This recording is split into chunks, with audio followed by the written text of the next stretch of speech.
I came home early that day. Lauren's birthday. 34. Though she'd made me promise not to put candles on the cake this year. Just a quiet dinner, she'd said. No big party. Just the three of us, me, her, and Chloe. I'd finished the code review ahead of schedule, closed my laptop, and picked up a bottle of Pinot Noir on the way home.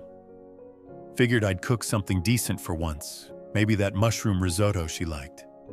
Nothing fancy. Just a little surprise to say I still see you. The house was quiet when I came in. Chloe was at her friend's house, a sleepover Lauren had arranged. I didn't call out, thought I'd sneak into the kitchen, start on the prep. But as I stepped into the hallway, I heard her voice. Not playful, not like she sounded with Chloe. This was clipped, fast, low. No, he doesn't know. Just keep it quiet, okay? A pause, then, because if it comes out, everything falls apart. Just trust me. I froze.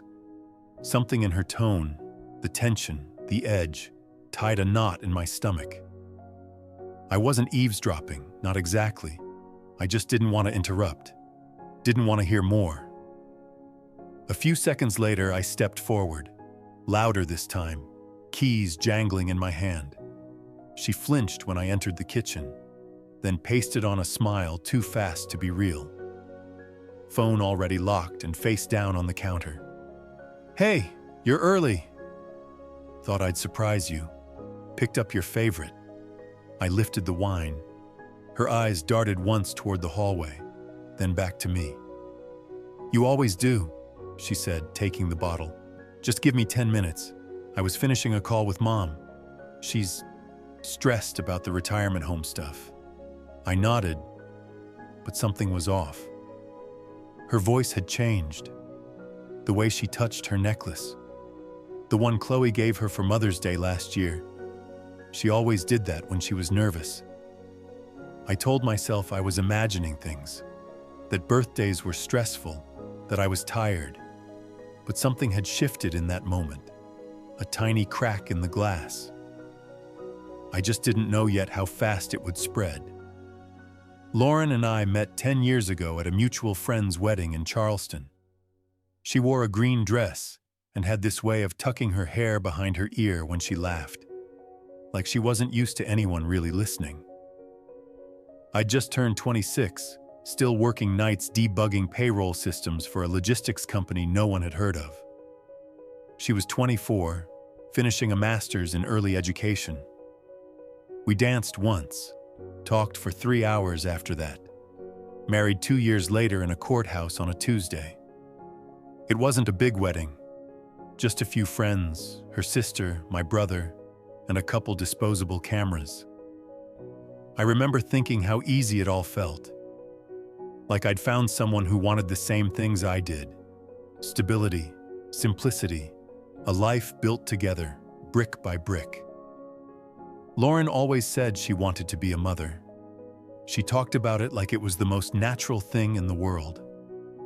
Some women are meant to run companies, she said once, curled up beside me on our old hand-me-down couch. I think I'm meant to raise a person, a good one. Chloe was born 3 years into our marriage. I was still coding full-time, taking freelance work on the side.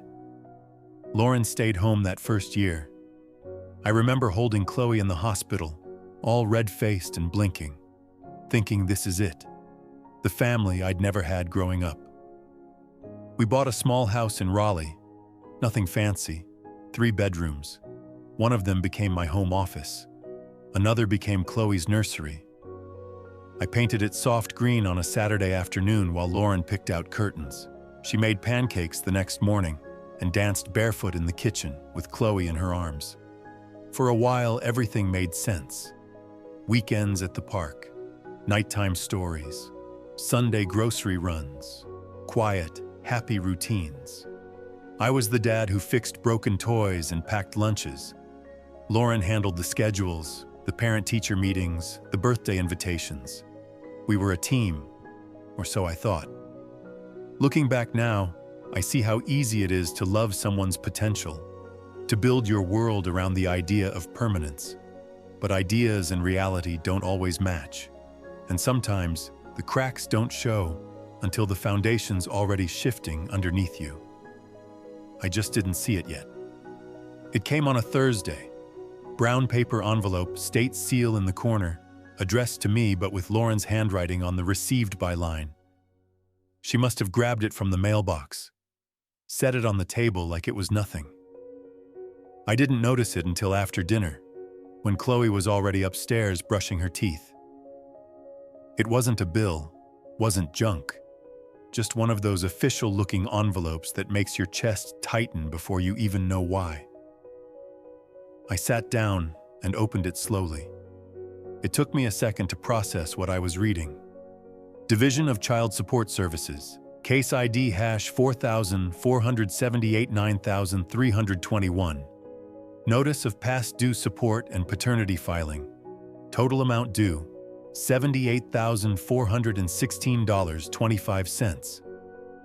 At first, I thought it was some kind of scam, a phishing letter, something sent to the wrong address. Then I saw the name, Chloe Emerson Carter Mercer. Our daughter. My daughter. The room went silent in a way that wasn't about noise, just this strange stillness, like the air had thickened around me. I read it again, then again. It didn't change. The notice wasn't asking me to pay child support. It was saying I owed back payments, years' worth, that a paternity claim had been processed, that I was listed as the non-custodial party on file. I just sat there, staring at it. The paper didn't shake in my hands, but my mind did. I tried to tell myself it was a clerical error, that someone had filed under the wrong name, that it wasn't what it looked like, because what it looked like didn't make sense, couldn't make sense. Lauren came downstairs 10 minutes later, scrolling her phone, glass of water in hand. I didn't say anything, just looked at her, then back at the envelope. She saw it, froze. "You opened that?" she asked, voice too light. "What is this?" "I don't know," she said too quickly. "It's a mistake, Ethan. It has to be." But something in her face gave her away. Not panic, not surprise, recognition. I didn't say another word. I just picked up the letter again and read it a fourth time. This time, the words didn't blur. They burned. That night, I didn't sleep. I lay in bed listening to the hum of the ceiling fan and Lauren's slow, measured breathing beside me. The calm rhythm of someone who'd made peace with something. I hadn't.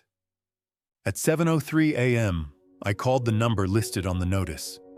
A woman named Sheila answered, polite but clipped.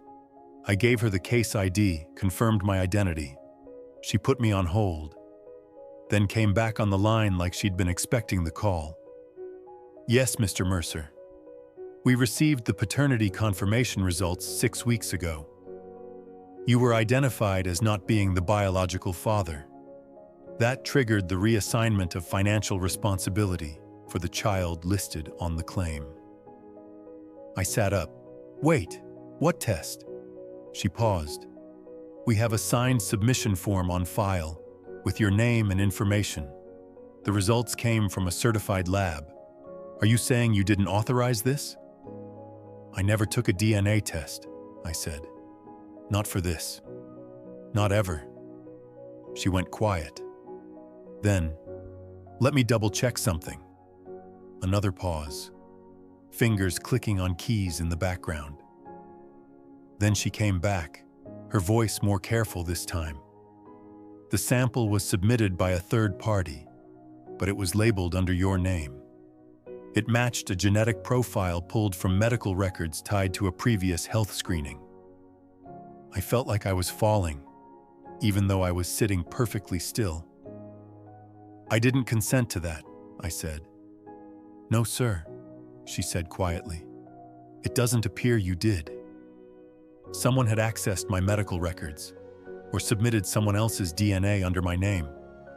Either way, The state accepted it, processed it, labeled me not the father of a child I'd raised since birth.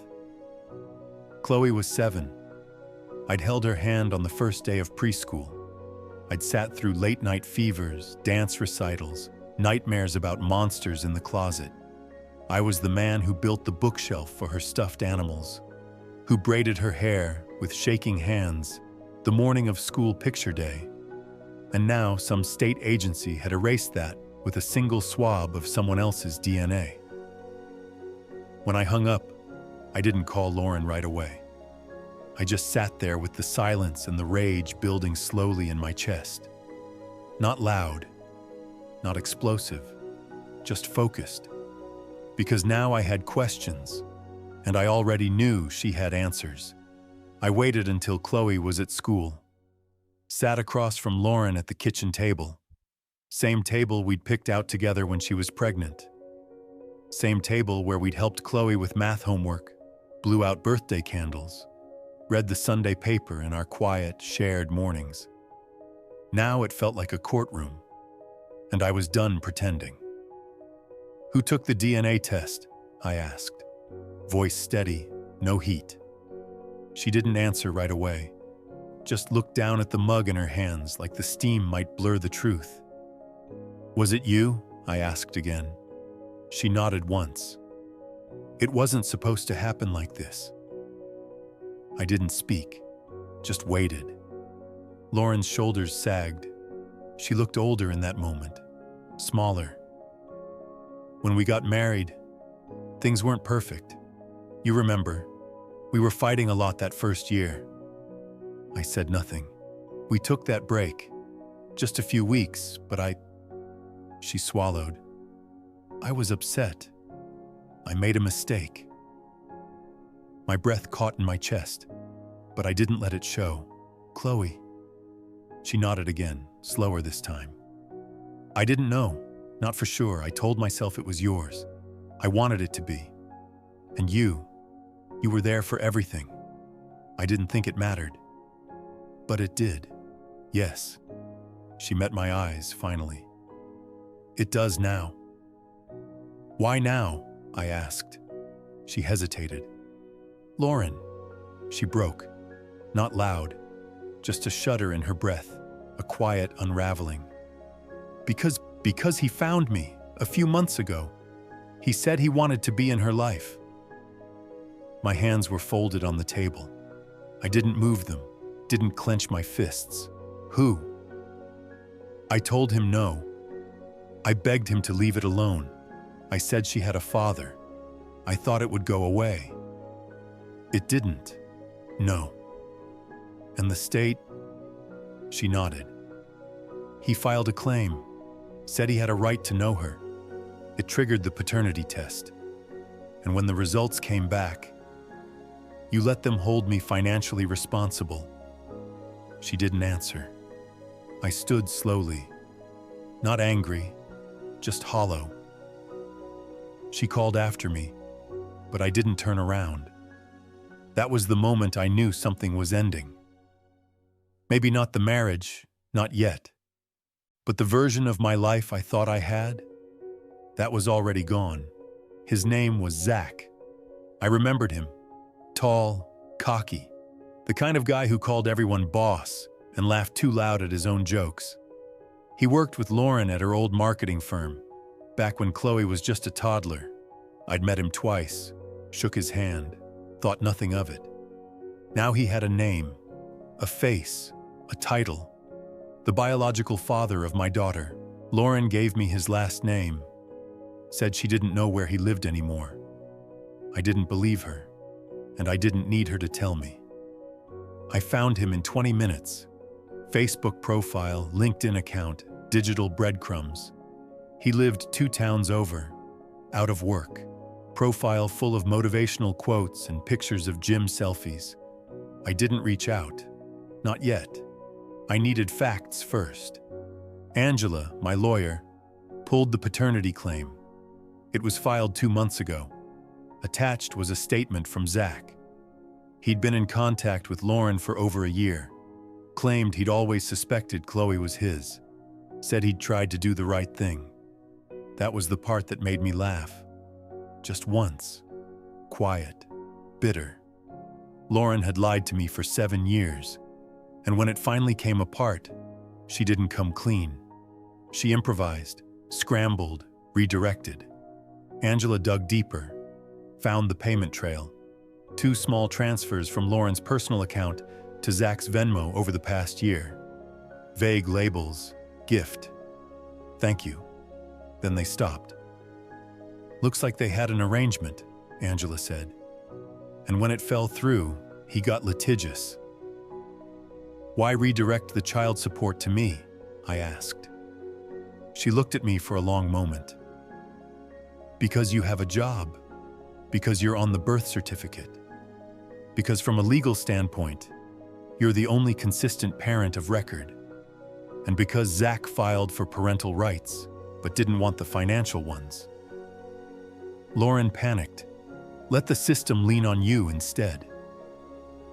I stared at the papers in front of me. Legal jargon, court stamps, all built on lies. I wasn't just blindsided, I was maneuvered. I didn't feel angry. Not yet. I felt surgical, like I was preparing for a procedure, not to hurt anyone, just to cut out the infection. 7 years. That's how long I'd been a father.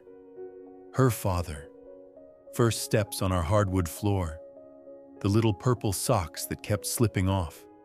Tiny hand in mine, walking across the preschool parking lot. The time she cried when her stuffed rabbit went through the wash, and I sat with her on the laundry room floor until the cycle finished. She'd named the rabbit Marley. I still don't know why. I was there for every dance recital, every dentist appointment, every scraped knee. I built the dollhouse for her 5th birthday, painted it in the garage for 3 nights after work. She cried when she saw it, said it was better than the one in the store. All of that, every moment, every memory, every photo in the albums Lauren used to curate with careful captions, now framed by a single thought. I wasn't her biological father. I was just the one who showed up. And somewhere along the way, Lauren stopped telling me the whole truth. I started looking. Not because I wanted to dig up more pain, but because I needed to know how far this went. How long the lie had lived in our house. I pulled old bank records, noticed small, regular transfers from her account to one I didn't recognize. $200 here, $350 there, spread over months. Vague memos like miscellaneous or consulting. I checked her phone. Encrypted messages through a third-party app I'd never seen before, all wiped, except for a single notification banner still stored in the system cache. She hadn't just lied. She'd planned, deleted photo backups, blocked numbers, receipts from a burner phone she kept in the back of her closet, still powered off, tucked into an old scarf box. The betrayal didn't feel cinematic. It wasn't thunder or fire. It was quiet, routine, almost boring in its consistency. That's what cut the deepest. It wasn't just one moment. It was all the moments stacked on top of each other, turned sideways. Years I thought we were building a life together. She was managing one. And all I could think was, if she lied about this, what else did I never see? Angela Chen didn't smile when we met. She didn't offer empty sympathy or ask if I wanted water. She just clicked her pen, looked me in the eye, and said, "Tell me everything." So I did. 40 minutes later, she'd filled 2 pages of notes and closed her legal pad like she already had the outcome outlined in her mind.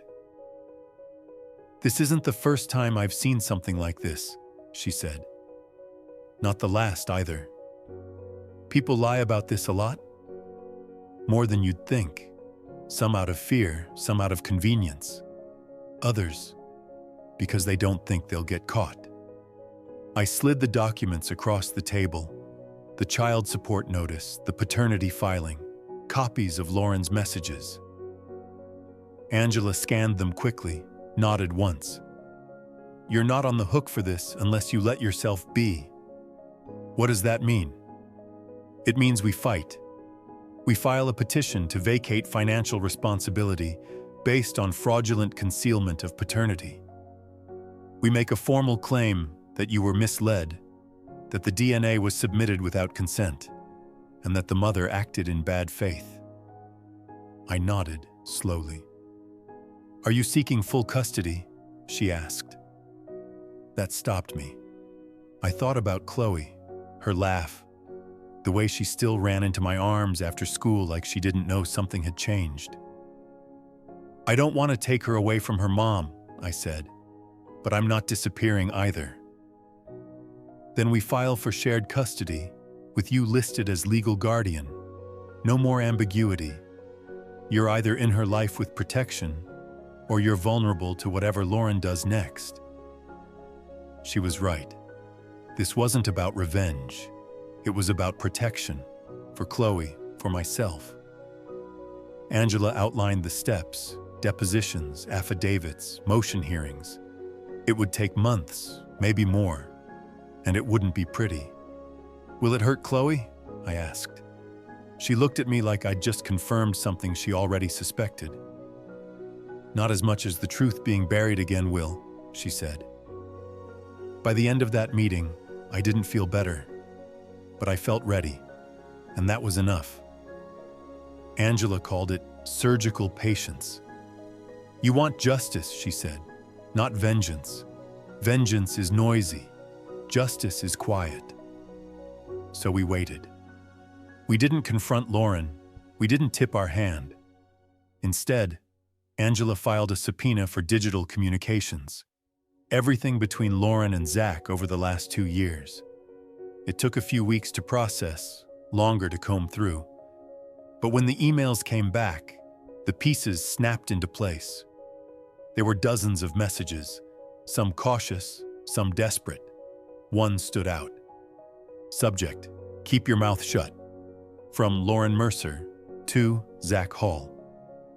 "If you say anything, it will ruin everything. He thinks Chloe is his. He's stable, he's loyal, and he's never going to leave. You and I were a mistake, and I'm not blowing up my life to correct it. Just take the money and disappear." There it was, in her own words. Angela flagged it, along with others. Messages discussing timing, how to keep Zach quiet, how to keep me blind.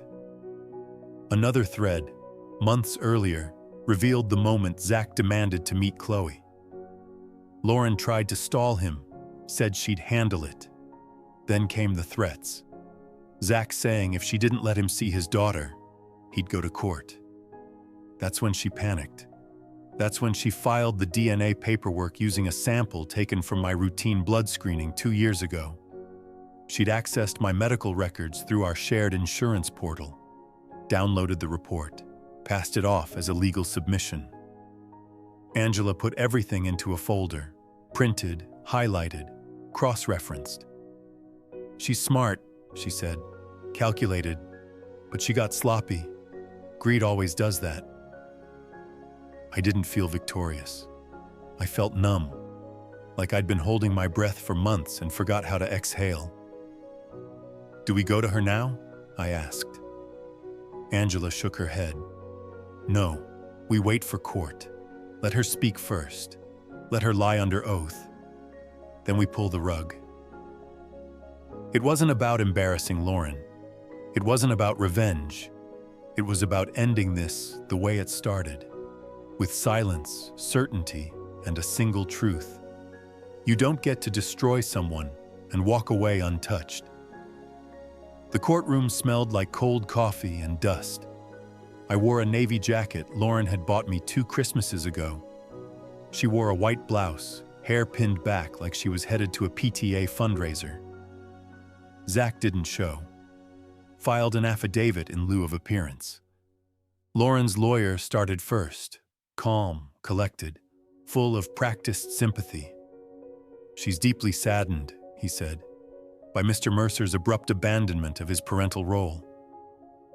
She acknowledges mistakes were made, but believes Chloe's emotional well-being should remain the court's primary concern. Then Lauren took the stand. Her voice trembled in rehearsed waves. "Ethan changed after the DNA results," she said. "He stopped engaging with Chloe. He became distant, cold. She's confused. She cries at night." I didn't flinch, didn't look at the judge, just stared straight ahead, hands folded on the table. Angela squeezed my arm once, her version of a signal. When it was our turn, she didn't raise her voice, didn't pace the floor like a movie attorney. She just walked up with the folder. "Your Honor," she said, "we submit these exhibits, communications between Mrs. Mercer and Mr. Zach Hall, the biological father of the minor child. The correspondence includes explicit confirmation that Mrs. Mercer knew from the beginning the true paternity of her daughter." The judge's eyes narrowed. He nodded once. Angela continued. "We also present this consent form submitted with the DNA sample. It bears Mr. Mercer's name, but was never signed by him. The sample used was taken from a previous unrelated medical screening and submitted without his knowledge or approval." Then came the final document, Zach's affidavit. Lauren told me from the beginning she wasn't going to tell her husband. She said he was stable and that she couldn't afford to lose the lifestyle. She paid me to stay quiet. When I lost my job, I wanted to meet my daughter. She refused. That's when I filed. For a moment, no one spoke. Lauren stared at the table, jaw tight. Her lawyer whispered something, but she didn't move. The judge cleared his throat. "This changes the nature of this case significantly," he said. And just like that, the air shifted. Not dramatically, not with a gavel bang or shouting match. Just a quiet shift in gravity. The truth had landed. Angela filed the civil suit 2 days after the hearing. Paternity fraud. It sounded cold on paper, clinical. But beneath the legal phrasing was something raw. I had built a life on a lie, funded it, protected it, loved it. The suit wasn't about revenge. It wasn't about the money, not really.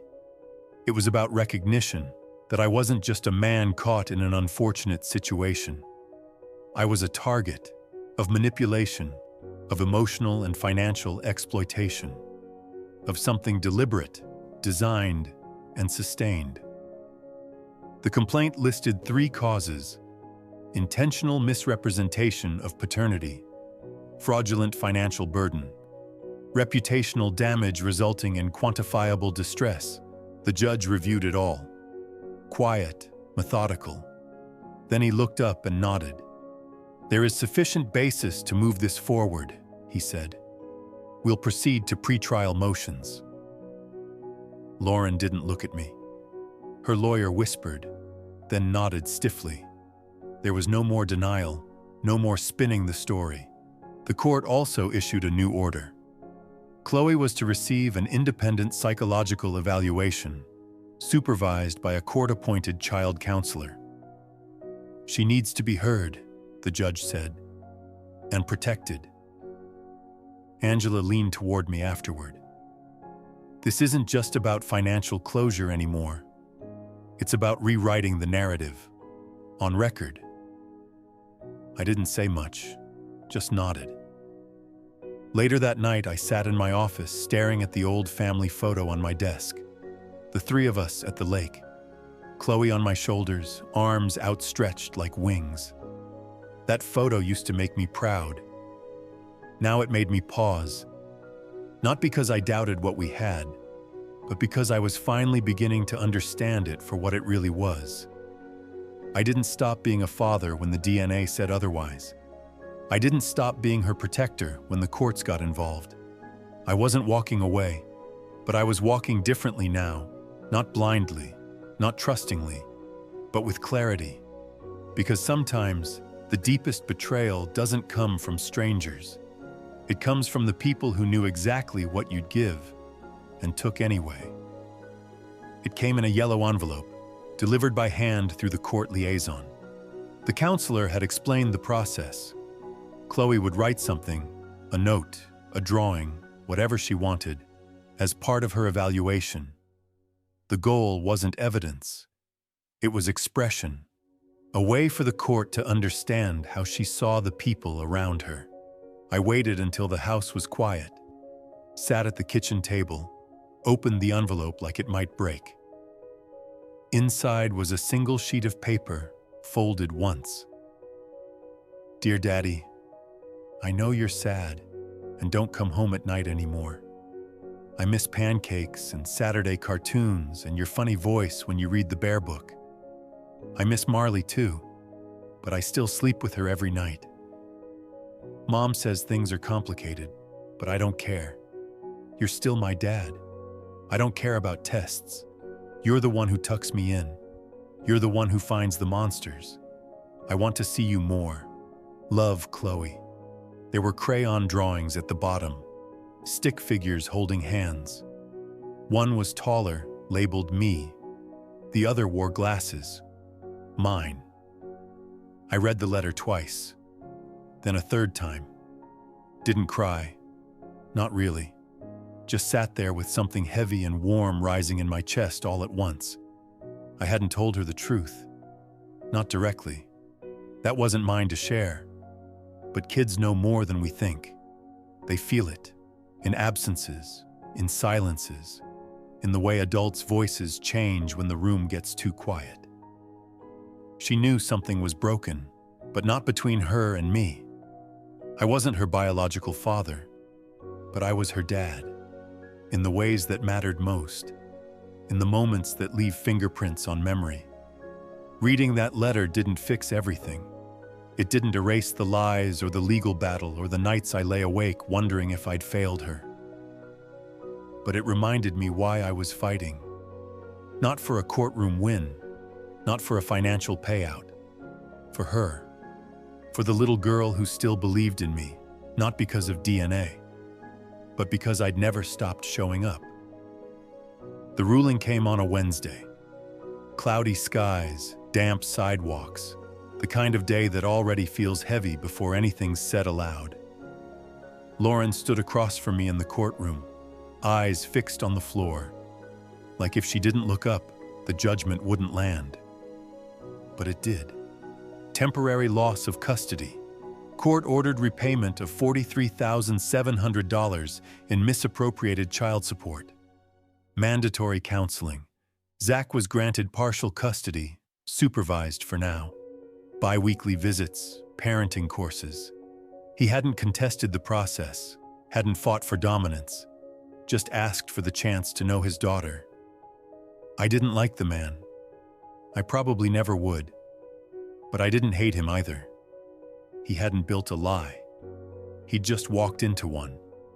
The judge awarded me final authority over Chloe's education, healthcare, and legal matters.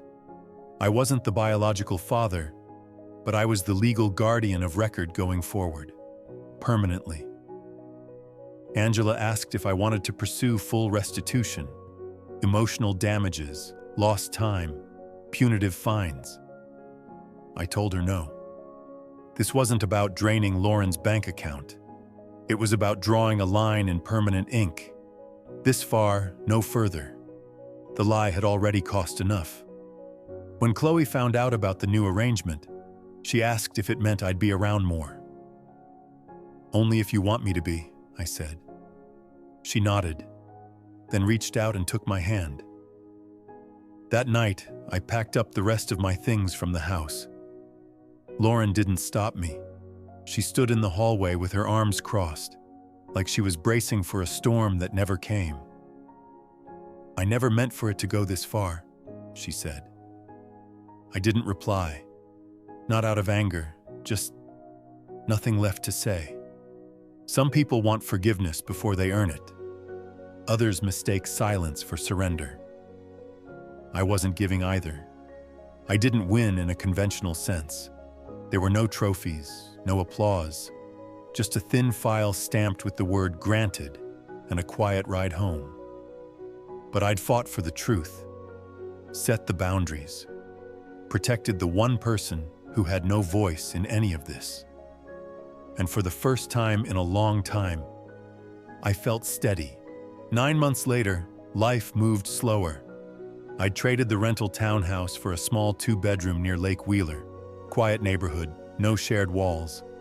Just enough yard for Chloe to chase a soccer ball or build another one of her crooked forts with sticks and shoelaces. She stayed with me every other weekend, sometimes longer during school breaks. Her room was still a work in progress. Mismatched curtains, a glow-in-the-dark solar system on the ceiling. But it was hers, and she treated it like home. We still read the Bear book at night. Different voices, same ending. Lauren didn't fight the custody arrangement anymore. She kept her distance, attended her court-ordered sessions, paid down the support in monthly installments. There were no dramatic speeches or tearful apologies. Just space, which was exactly what I needed. Zach kept his visits structured. Drop-offs at the park, ice cream runs. I stayed polite but removed. Chloe asked questions naturally. I answered honestly but gently. "He helped bring you into the world," I said once. "But being your dad, that's something I chose to do every day." She didn't say much, just leaned her head on my shoulder and whispered, "I know." I'd started dating again. Nothing serious. Coffee, conversation, quiet walks with no expectations. I wasn't rushing into anything. I wasn't rebuilding a family, just rediscovering who I was when no one needed something from me. Sometimes I looked back at that version of me from a year ago. Stunned, unraveling, betrayed. I didn't pity him. I didn't hate him. I just understood him now. Betrayal has a way of hollowing you out. But if you're lucky, you find the edges of yourself again. Not the man you were before, but something better, wiser, sharper, quieter. Not a victim, not a martyr. Just a man who refused to let someone else's lie define his future. There were still hard days, still questions, still moments of wondering what might have been if Lauren had just told the truth from the beginning. But then Chloe would smile at me from across the breakfast table, gap-toothed and radiant. And I'd remember, the story wasn't over. It was just finally mine to tell. Chloe's older now. 10 going on 20, the way she talks. Smarter than I ever was at that age. She asks better questions, reads faster than me. Sometimes I catch her looking at me the way I used to look at the world. Curious, careful, always scanning. She knows more than she used to. About life, about people, about how families sometimes bend in strange directions before they settle into something that makes sense again. She asked me once, point blank, "Did Mom lie to you about me?" I didn't dodge it, didn't dramatize it. Just nodded and said, "She did, but that wasn't your fault." "Does it make you love me less?" "No," I said, "not even close." That was the end of it. For now. She's piecing together her own story, the way we all do, in fragments and moments that land heavy and slow. I'll be here when she's ready for more. In the meantime, we've built our own rhythm. Saturday mornings, we hike the state trail near our place. Just the two of us and Scout, the rescue dog who thinks every bird is a personal insult. Sunday evenings, we cook together. Pancakes for dinner every time. She likes to flip them, insists on doing it herself. 1 in 3 ends up on the floor. We keep score. After school, she shows me her coding projects, little games and animations she builds on her tablet. I taught her the basics. She took off from there. She's got a better eye for design than I ever did. Sometimes she borrows my old camera, wanders the backyard taking close-ups of leaves and bugs, just like I used to. She tells me she's going to be a scientist who takes pictures of animals and also maybe writes stories. Sounds about right. We don't talk much about what happened anymore. We don't need to. Because when she wraps her arms around me before bed, when she says, "Night, Dad," and turns off the light without waiting for a reply. I know exactly who I am in her world. Not her biological father, but her protector, her listener, her teacher, her constant, her dad. And that's always been enough. DNA built her body, but I helped build her life, and that will always matter more. This story was intense, but this story on the right-hand side is even more insane.